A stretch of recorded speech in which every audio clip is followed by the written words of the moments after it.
Hello, back on track with Tarn House today, and at a bit of a pivot point, I've basically taken the contact instrument out of the picture now. I've recorded a guitar interpretation of what that's done for me, and I've done it with the electric guitar, and I need to decide whether or not I'm going to keep what I've got, or replace it with an acoustic guitar, or record an acoustic guitar and mix the two together. I just don't know. Let's have a listen to it and then we'll come back. I don't think I'm going to play the entire song. I'll see how it goes. I might fade out and we'll just talk about it at some point.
Do us.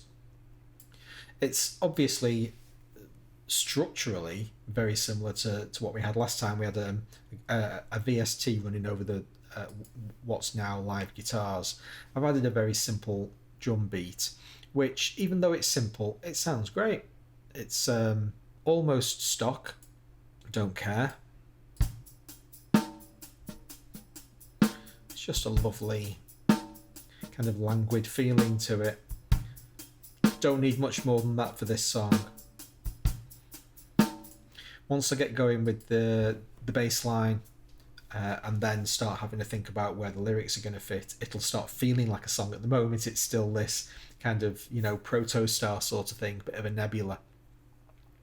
But I can feel it starting to kind of take on a little bit more personality now that I've played it in. So what do I do with this guitar line? The timing's not brilliant. As you can see, I've played it in three separate sections. Let's have a listen to each of them. So the first one is just that I've called it chug because it's the kind of this chug-a-lug thing in the background. Thumb and two fingers plucking the fifth and the octave, pretty much all the way. Then we've got what I call a walking bass.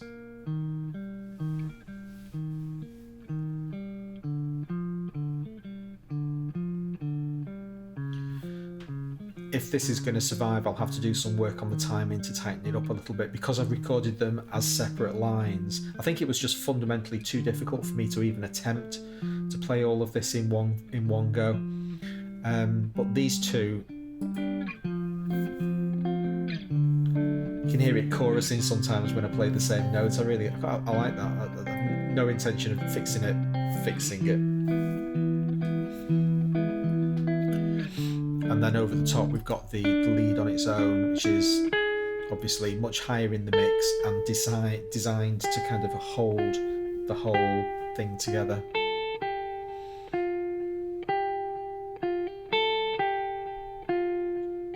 Now when I recorded that, I intended to do, this was just a placeholder for me to learn what I wanted to play and then transfer it to the acoustic guitar, because it's more difficult playing the acoustic guitar. So this was really supposed to be a stepping stone, but now that it's in, I've kind of grown fond of the sound, and I fancy perhaps wrapping the song around this instead. Just getting used to my UA aux, which is about just over a month old now, something like that, and it's addictive. I just want to play. I just want to play all of the time. I don't want to play my acoustic guitar because it means I wouldn't get to turn the aux on. So that's one of the main reasons for me kind of thinking, maybe I'll just let it stay with the electric guitar. Who knows? So next thing is make that decision. And if I'm going to keep these guitars, tighten them up, get them working really well together, there's a few bits where I'm really kind of not happy with the lead line in particular. A few notes need to be changed, but really not very much. I'm quite happy with it. As it is, it sounds quite nice. It's a little bit of quite gentle delay on the whole thing, just binding it together, doing what the Echo Boy does.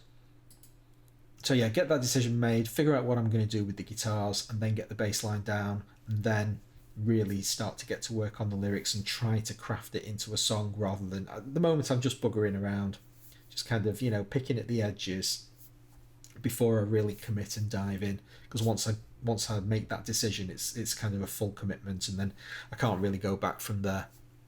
Just thoroughly enjoying playing my electric guitar. That's all it comes down to. I just want to do that all the time. So that's episode 2 done. Hope you enjoyed it. If you did, please consider subscribing, hit notifications. You'll be sure not to miss the next one. Thanks very much for watching.